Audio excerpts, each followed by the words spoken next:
L'actualité du jour, eh bien l'actualité du jour va les énerver. La loi de lutte contre l'évasion fiscale a été votée solennellement cet après-midi à l'Assemblée nationale. Mais est-elle adaptée? Va-t-elle assez loin? Frauder l'impôt, c'est évidemment tout à fait inacceptable. C'est un coup de canif, voire un coup de poignard au pacte républicain. Rappelons que la fraude fiscale en France est estimée, selon certains syndicats, à 100 milliards d'euros annuels. La nouvelle loi ira-t-elle assez loin? Donc, nous en débattrons. Merci, on passe au débat sur l'évasion fiscale que vous aimez tant et le projet de loi voté aujourd'hui pour la combattre, la lutte contre la fraude. Enfin. La lutte contre la fraude et l'évasion fiscale qui pénalise tous les Français. Ira-t-elle assez loin, vu la sophistication des mécanismes? Eh bien, on en débat après la mise au point de Sandrine Le Calvez. C'est une formule clé, énigmatique, qui a résonné pendant plusieurs jours à l'Assemblée nationale. Le gros morceau, c'est quand même le verrou de Bercy. Un premier tour de clé a certes été donné. Ce verrou avait probablement vécu. Vous remplacez le verrou de Bercy par un autre verrou, celui de Vendôme. Les députés ont décidé de déboulonner ce verrou de Bercy, une exception française qui date de 1920, la fin d'un monopole. Jusqu'ici, seul le ministère de l'économie et des finances pouvait déposer plainte contre un fraudeur. À l'avenir, en cas de malversation importante, le dossier du contrevenant sera directement transmis au parquet. Une mesure inspirée du cas Cahuzac. Je n'ai pas, monsieur le député, je n'ai jamais eu de compte à l'étranger, ni maintenant, ni avant. Avec le verrou de Bercy, s'il n'avait pas quitté son poste, l'ancien ministre du Budget fraudeur aurait dû décider d'engager ou pas des poursuites contre lui-même. Aujourd'hui, Bercy affiche la tolérance zéro avec une loi destinée à muscler la lutte contre la fraude. Frauder l'impôt, c'est évidemment tout à fait inacceptable. C'est un coup de canif, voire un coup de poignard au pacte républicain. Et on doit payer son juste impôt. Si l'opposition reconnaît des progrès, elle épingle aussi des contradictions, comme la possibilité donnée aux entreprises de payer une amende pour échapper aux poursuites judiciaires. Alors, avec ce texte anti-fraude voté solennellement cet après-midi à l'Assemblée, l'opacité de certaines décisions sera-t-elle vraiment dissipée? De la petite escroquerie à l'évasion fiscale sophistiquée, la France se donne-t-elle les moyens de débusquer tous les resquilleurs? Émilie Cariou, bonsoir. Vous êtes députée La République En Marche, vice-présidente de la Commission des Finances. Vous avez voté il y a à peu près 3 heures pour, hein? Un peu moins de 3 heures, à vrai dire. Non, mais vous avez voté pour, bien sûr, oui, bien sûr. Cette loi, et selon vous, grâce à cette loi, précisément, de nouvelles pratiques administratives vont être mises en place afin que les différents acteurs du système collaborent davantage, ce qui devrait avoir un impact dissuasif. Ajoutez-vous, à côté de vous, Manon Aubry, bonsoir. Vous êtes responsable de plaidoyer justice fiscale et inégalité à Oxfam. Selon vous, avec le verrou de Bercy, on a fait des progrès, on évoquera lesquels, mais le compte n'y est pas du tout en matière d'évasion fiscale, voulez-vous préciser, puisque le gouvernement ne s'attaque par exemple pas du tout aux paradis fiscaux qui sont nombreux. On évoquera avec Nadia une certaine liste, un peu lacunaire. Et enfin, Christian Saint-Etienne, bonsoir. Bonsoir. Vous êtes économiste. Vous considérez que cette loi ne s'attaque qu'à la partie immergée de l'iceberg. Il faudra évaluer l'efficacité de ce changement de méthode, puisqu'il semble que les fraudeurs pourront toujours échapper aux sanctions avec de bons avocats. Nadia, vous avez sélectionné la première question du débat, et c'est celle d'un téléspectateur. Exactement, une question basique et utile. C'est un téléspectateur qui demande tout simplement ce qu'est le verrou de Bercy, parce qu'Émilie Cariou, ça fait très longtemps qu'on entend parler de cette expression, sans forcément savoir ce que c'est. Comment le définir de façon pas trop technique et claire? Alors, de manière très claire, ça voulait simplement dire que seul le ministre du Budget pouvait ouvrir les plaintes pour fraude fiscale. Et c'était une exception à notre système judiciaire qui veut que le procureur a l'opportunité des poursuites en matière judiciaire. Donc, qu'arrive-t-il au verrou ? Alors, qu'arrive-t-il au verrou? Donc, nous avons monté une mission d'information qui a beaucoup travaillé et qui a essayé de mettre en place des nouvelles pratiques pour que l'administration fiscale et le juge travaillent ensemble. Alors, ce qu'on a fait, puisqu'en fait, ce verrou, on se rendait compte qu'il y avait une opacité vraiment dans la sélection des dossiers qui étaient transmis au juge. Ou pas transmis, oui, bien sûr. Ou pas transmis, voilà. Donc, ce qu'on a fait, c'est que pour les dossiers qui émanent... Soyez pas trop technique. Voilà, bon. tout ce qui sort du contrôle fiscal. À l'issue d'un contrôle fiscal, vous savez, vous avez l'impôt. Je vous le dis. Donc, il y a l'impôt qui est redressé. Il est assorti de pénalités en fonction de la gravité des actes qui sont commis. Donc, quand il y a de l'intentionnalité de frauder, on met des sanctions financières en plus. Et parfois, on va au pénal. Donc, le pénal, c'est toujours du plus. Je tiens à le dire parce que c'est pas soit le pénal, soit rien du tout. C'est d'abord les sanctions administratives, on rembourse l'impôt et après, En Des surplus, poursuites. on peut avoir du pénal. D'accord. Et donc, cette sélection qui était faite jusqu'à présent, qui menait à ce que seulement 1000 dossiers sur 50 000 dossiers de Ah ouais, contrôle c'est peu. fiscaux, Très peu. allaient au pénal. Oui, mais parce qu'en Ouais, une fois, la sanction il y en a était beaucoup qui déjà n'avaient pas de raison d'y aller. administrative. Voilà. Donc, on a remis de la transparence dans cette sélection, alors, avec des critères objectifs D'accord. qui sont fixés dans la loi. Mais, et c'est le chiffre du jour, il y a un chiffre. Il y a un chiffre, c'est 100 000. C'est 100 000 euros. C'est un seuil, parce qu'on dit que le verrou de Bercy saute, mais en fait, c'est un déverrouillage partiel. Oui. Les dossiers de fraude fiscaux vont automatiquement aller au procureur, mais au-delà d'un seuil qui a été fixé par décret, 100 000 euros. D'où cette question. En dessous de 100 000, Bercy gère. Au-dessus, c'est la justice. Quels sont les loups? Quel est le loup qui se cache derrière ce seuil? Je vais vous expliquer Émilie Cariou. pourquoi. En fait, on ne peut pas sanctionner 2 fois la même infraction sur le plan administratif et sur le plan pénal. Sinon, on se fait condamner par la Cour européenne des droits de l'homme et le Conseil constitutionnel ne l'accepte pas non plus. Donc, il fallait qu'on trouve des critères de gravité pour ajouter les sanctions Donc c'est grave pénales. après 100 000 euros. C'est pas grave. en deçà. En dessous, on pourra aussi. Mais pourquoi transmettre. 100 000 et pas 200 000 ou... C'est un seuil qui a été fixé par la Commission des finances, qui n'était pas fixé initialement. qui correspondait à un usage de la Commission des infractions fiscales, mais on a assoupli les critères. Alors, D'accord, Émilie je tiens quand même à signaler attendez, que tous les autres dossiers, ils pourront aussi être transmis quand ils sont en dessous de 100 000 euros, si les actes sont graves. Manon Aubry, ensuite Christian Saint-Etienne. Spécifiquement sur le verrou de Bercy, je pense qu'il faut saluer là un vrai pas en avant. Ça faisait des années qu'on demandait aux députés, aux précédentes majorités, qu'on demandait au gouvernement de faire sauter ce verrou de Bercy qui instaurait une forme de justice à 2 vitesses. C'est un vrai pas en avant.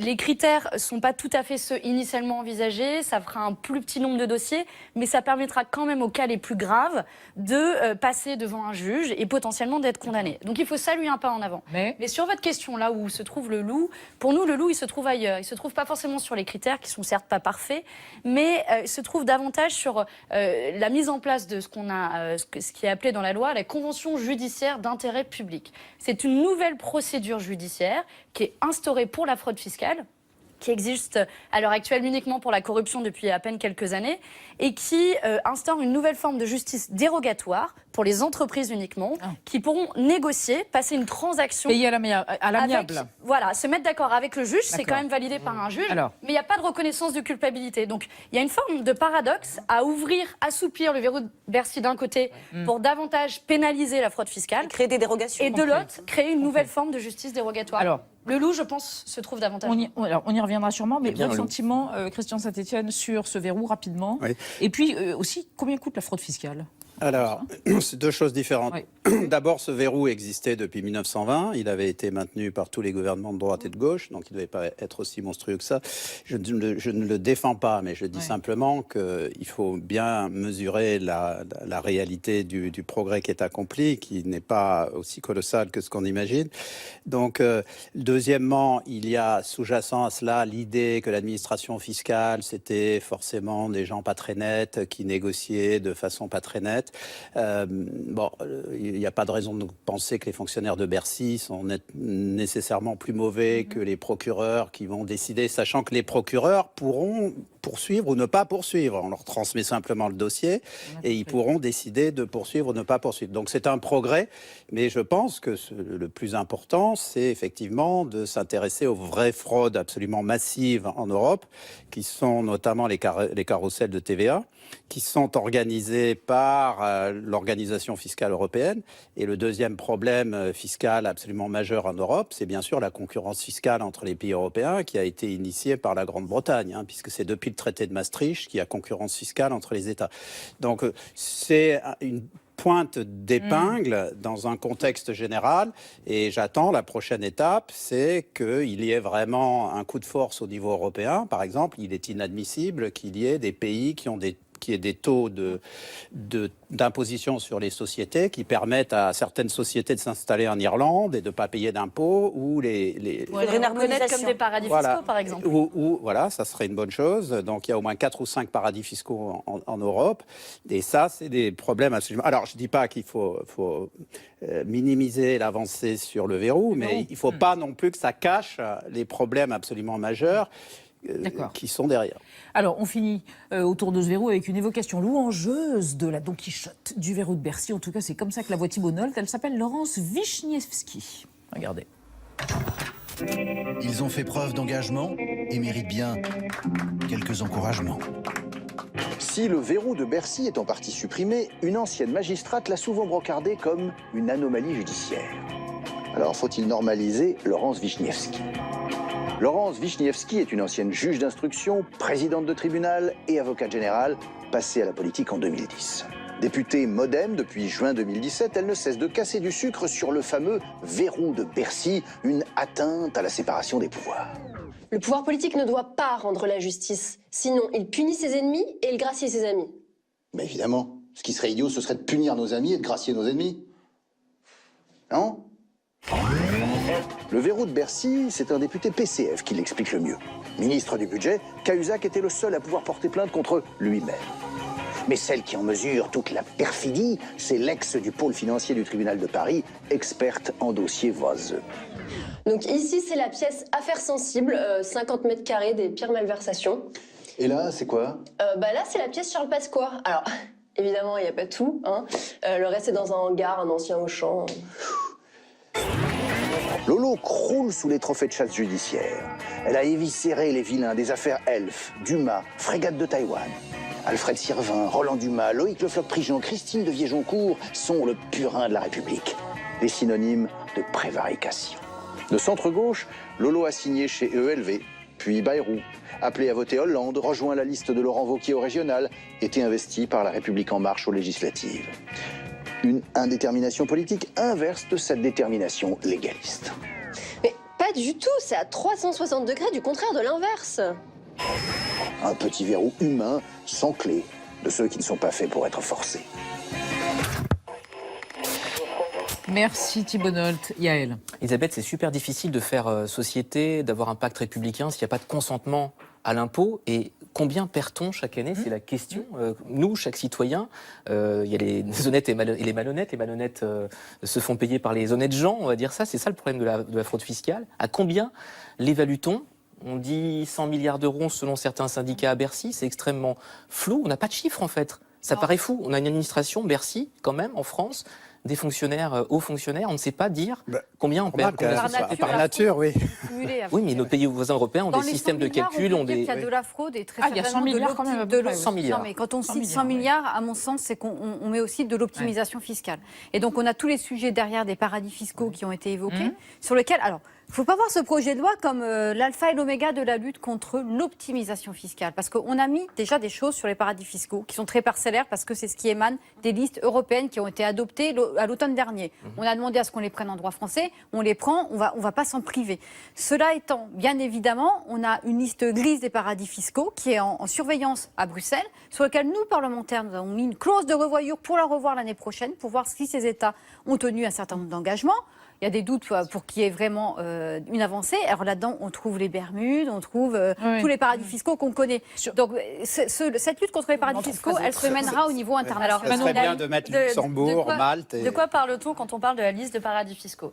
La liste telle qu'adoptée après le projet de loi va comporter 14 États. 14 États, parmi lesquels le Botswana, la Namibie, Niue, Nauru. Je mets au défi quiconque de trouver des montages d'évasion fiscale au niveau international qui incluent ces États. Et il en manque d'autres à l'inverse. Mais on n'a aucun paradis fiscal notoire. On n'a pas les Bermudes et les îles Caïmans qui sont en effet sur la liste grise seulement de l'Union européenne, qui n'est pas transposée non plus en droit français, mais on a surtout aucun paradis fiscal européen, comme le Luxembourg ou l'Irlande, qui ne sont pas non plus sur la liste grise de l'Union européenne. On va rester effectivement un instant sur cette question des listes, parce que c'est presque devenu un gag, la manière dont elles sont réalisées, actualisées, quand même très souvent réduites.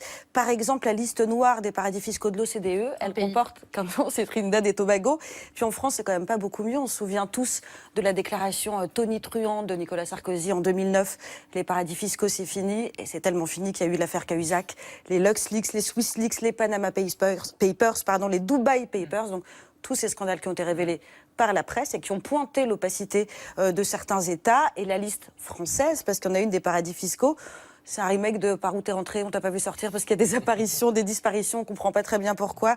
Jersey, les Bermudes, ils sont entrés en août 2013, Ils en sortent 6 mois après, on ne sait pas pourquoi. Le Panama qui l'intègre en 2010, il sort en 2012, il revient en 2016. Et il y a cette fameuse liste noire de l'Union européenne que la France va entériner, adouber. Et elle comporte effectivement certains noms. Parfois, on découvre même qu'il existe ces pays-là, les îles Samoa, la Namibie. Personne n'a jamais entendu parler de Namibie Papers ou de Samoa Papers. En revanche, effectivement, vous le disiez, pas de trace de l'Irlande, pas de trace du Luxembourg, de Malte, ou même plus près de nous, de la City de Londres. Et on se souvient encore de Pierre Moscovici qui disait il n'y a pas très longtemps, il n'y a pas de paradis fiscaux dans l'Union européenne. Est-ce que ça veut dire qu'on ne veut pas éradiquer les paradis fiscaux en réalité? Bon, ça veut dire si on est incapable de les définir. Ça veut dire que ce sont les pays de l'Union européenne qui décident de la liste. Oui. Donc évidemment, le Luxembourg, Malte, ils vont pas dire moi. Veto. Et le deuxième point, c'est que c'est là que se passe la principale fraude fiscale. Hein, c'est une fraude fiscale au vu, au su de tout le monde. Donc la faille dont je parlais tout à l'heure, c'est celle du traité de Maastricht qui a introduit le fait que toute décision devait être à l'unanimité.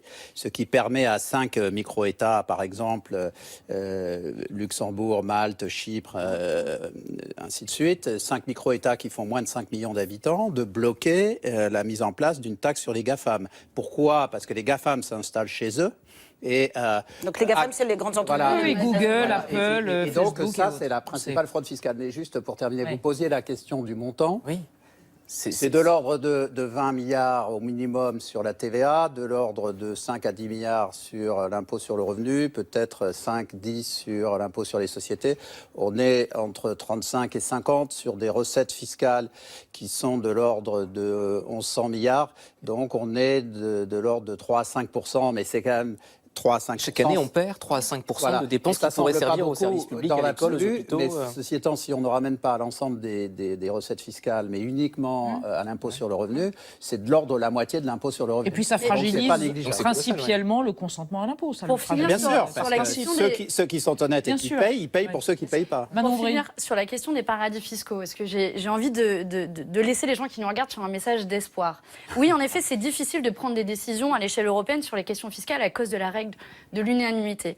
Mais aujourd'hui, qu'est-ce qui empêchait à la France, dans son projet de loi sur la fraude fiscale, de dire, moi, la France, je reconnais que ces pays-là sont des paradis fiscaux, je reconnais l'Irlande, les Pays-Bas, le Luxembourg, je reconnais les îles Caïmans et les Bermudes comme des paradis fiscaux, et je mets en pratique les principes qui sont les miens de lutte contre l'évasion fiscale, parce qu'en effet, ce qu'il faut se souvenir, c'est que dans la chaîne de l'évasion fiscale, les paradis fiscaux sont le premier maillon. Vous pouvez condamner ceux qui en profitent, mais si à la base, vous ne vous attaquez pas au premier maillon, ceux qui offrent des avantages fiscaux, vous n'avez aucun espoir d'éradiquer le phénomène dont on paye tous le prix. Émilie Cariou, le Luxembourg n'est pas un paradis fiscal? Non, alors aujourd'hui, Malte n'est pas un paradis fiscal? Les listes qui ont été adoptées, ce sont des listes qui sont fondées sur des critères de transparence. Oui. C'est ce qu'on appelle des États. Non, mais c'est pas moi qui ai fondé ces critères. Je vous signale quand même que la première liste des ETNC, elle est négociée par donc les États et les territoires Nicolas Sarkozy à l'époque. Oui, on l'a rappelé. 2011. Enfin voilà. Donc bien évidemment, le fisc a toujours utilisé d'autres outils que cette liste-là pour rapatrier des flux qui partent dans des États où les taux d'imposition sont très bas. Donc cette liste, elle est fondée sur des critères de transparence ou pas transparence. C'est très bien. On ne peut pas changer les critères? Une fois qu'on... Le législateur peut changer les critères. Laissez-moi répondre. Faire tout seul en Europe, c'est dangereux. Donc non, mais de toute façon, on ne peut pas traiter ce sujet-là au niveau franco-français. Là, on est inclus dans une Donc, Union européenne. Donc, on est impuissant dans toute la configuration. Non, mais à un moment donné, il faut un coup de force politique. On a, je ne sais pas, à peu près 30 États ou 40 États qui sont en surveillance, qui sont en liste grise et qui sont clairement des paradis fiscaux. Qui ne sont pas dans la liste des États tiers non coopératifs de l'OCDE. Donc vous voyez déjà toute la complexité de la définition de ces États-là. Est-ce qu'il n'y a pas une prudence, trop grande prudence d'Emmanuel Macron qui ne veut pas effrayer les investisseurs? Parle d'un coup de force politique. La France est le premier État en Europe à transposer la liste noire dans son droit interne. Mais si on montrait du doigt l'Irlande ou Luxembourg, on aurait un problème. Il y aurait un problème pour les Français. Moi, j'ai beaucoup travaillé sur le sujet des GAFA. Alors, le sujet des GAFA, comment ils font? Ils utilisent ce qu'on appelle les États tunnels au sein de l'Europe. L'Irlande, les Pays-Bas, le Luxembourg. Voilà. C'est pas Émilie Cariou toute seule qui va échanger le droit de l'Union, les traités de libre-échange, les traités de circulation des capitaux. C'est pour ça que je vous dis que ça, ce sont des négociations qui doivent se faire au niveau de Bruxelles. Oui. Maintenant, de toutes les manières, il faut absolument mettre une pression diplomatique sur ces États-là, parce qu'une fois qu'on saura que tout est transparent, ça ne changera pas le fait que ces États-là pratiquent des taux d'imposition qui sont beaucoup trop bas au sein de l'Union et qui donc instaurent une concurrence déloyale au sein de l'Union. Saint-Étienne évoque un levier pour les reconnaître comme paradis fiscaux. autant la France, malheureusement, n'a plus le pouvoir toute seule d'imposer des modifications du droit européen, autant si l'Allemagne, la France, l'Italie et l'Espagne étaient d'accord sur un coup de force qui serait le suivant, nous n'autorisons plus les entreprises internationales dont les sièges sont situés dans ces paradis fiscaux à opérer sur nos territoires, sachant qu'ils représentent 81% du PIB de l'Union européenne hors Royaume-Uni, je vous garantis que ça changerait vite. Donc, in fine, il faut que la France bouge. Elle a bougé. Par exemple, la France était en... Je ne défends surtout pas le gouvernement français de manière générale, mais dans ce cas précis, c'est le gouvernement français, je laisse ça à Émilie Cariou, mais dans ce dossier précis, c'est la France qui a été en pointe pour obtenir qu'on taxe les GAFAM. On a cru à un moment... Non, mais justement, elle a perdu, la France a perdu pour l'instant. Elle a été en pointe, mais elle n'a perdu. Pourquoi ? Parce qu'elle espérait que l'Allemagne allait adopter la plateforme française, et à un moment donné, l'Allemagne a renoncé. Donc la France toute seule ne peut pas, mais si demain il y avait une alliance franco-allemande avec l'Italie, l'Espagne, je vous garantis qu'on peut. Donc la question, c'est pourquoi ? La vraie question, c'est qu'est-ce qu'il faudrait faire pour que ces 4 États y aillent vraiment ? Moi, j'ai quand même un peu du mal. À chaque fois qu'on parle d'évasion fiscale, on dit attendez, on ne peut pas le faire tout seul, il faut le faire au niveau de l'Union européenne. Dans les débats européens, on nous dit attendez, il faut faire avec les États-Unis. Et puis après, il faut peut-être la Lune et la planète Mars. Qu'est-ce qui empêche aujourd'hui à la France de revoir les critères de sa liste française de paradis fiscaux ? Un pays comme le Brésil reconnaît l'Irlande comme un paradis fiscal. La France, 5e, 6e puissance au niveau international, si elle veut taper du poing contre les paradis fiscaux, elle le peut. Alors il faut du courage politique. Je pense qu'il y a un petit problème. Google, Amazon, si c'est pas reconnu par l'Europe. Non, mais je suis d'accord sur le fond. Mais si la France place l'Irlande et le Luxembourg sur la liste des paradis fiscaux, alors que ça ne l'est pas au niveau européen, l'Irlande et le Luxembourg vont attaquer la France devant la Cour de justice. C'est ça le problème. Non, mais à vrai dire, la France s'est faite sanctionner durant les années 2000 à de nombreuses reprises par la Cour de justice de l'Union européenne sur la base des traités. C'est pourquoi la France, depuis 2012, est moteur dans les négociations à l'OCDE. L'OCDE a fait adopter une convention multilatérale pour changer toutes les conventions OCDE, parce que il n'y a pas que des directives communautaires en jeu, il y a aussi la manière dont on se partage les bénéfices d'une entreprise multinationale dans le monde. Et ça, c'est sur la base des conventions OCDE. Je suis désolée d'être un peu technique, mais à un moment donné, il faut quand même rentrer dans la réalité des sujets juridiques. On est dans un état de droit, on ne peut pas faire n'importe quoi. Et la manière dont une base mondiale se partage aujourd'hui, ce sont des conventions OCDE. La France a été moteur dans les débats OCDE depuis 2012. Et rappelons que l'OCDE compte un seul État comme paradis fiscal, Trinidad et Tobago. Il y a d'autres outils que les listes. Je pense qu'il faut sortir des listes. On a d'autres États aujourd'hui pour taxer des flux qui partent vers des pays. Juste pour compléter, pourquoi il n'y en a pas d'autres, c'est parce que les États-Unis utilisent un grand nombre de paradis fiscaux. Ils en ont même eux-mêmes chez eux, mais ils utilisent beaucoup ces paradis fiscaux que vous nommiez à l'instant pour permettre à leurs propres entreprises de faire des opérations illégales. Et c'est totalement ouvert. Donc, tant que les États-Unis, l'Allemagne, la France ne décident pas ensemble de faire quelque chose, on pourra continuer les débats. 497 voix pour quand même sur ce vote, c'est large consensus, 36 voix contre, dont celle des Insoumis. Eux, ils disent la levée du verrou. Eux, ils disent que c'est la politique des trop petits pas finalement. Écoutez, moi je veux bien. Alors à ce moment-là, si on ne va pas au bout du chemin, on ne peut pas monter la première marche. Moi, je peux vous dire que dans ce projet de loi, il y a des nouveaux moyens de lutte contre la fraude, des nouveaux moyens de détection de la fraude. On a augmenté les sanctions. On a augmenté le nombre de gens consacrés qui seront dévolus à cette tâche. On crée une police fiscale. Voilà, donc si vous voulez, moi je veux bien que un mot, Manon Aubry, que ce soit pas idéal, mais c'est déjà un énorme pas. Pour conclure, dans la course, dans la course, dans la lutte contre l'évasion fiscale, il faut imaginer une course, les fraudeurs qui courent loin devant et les États qui sont mis à marcher à tout petit pas derrière. Du coup, l'écart qui les sépare. L'image est claire. Merci à tous les trois. Dans un instant, 28 minutes, la suite avec les chérubins Mauduit.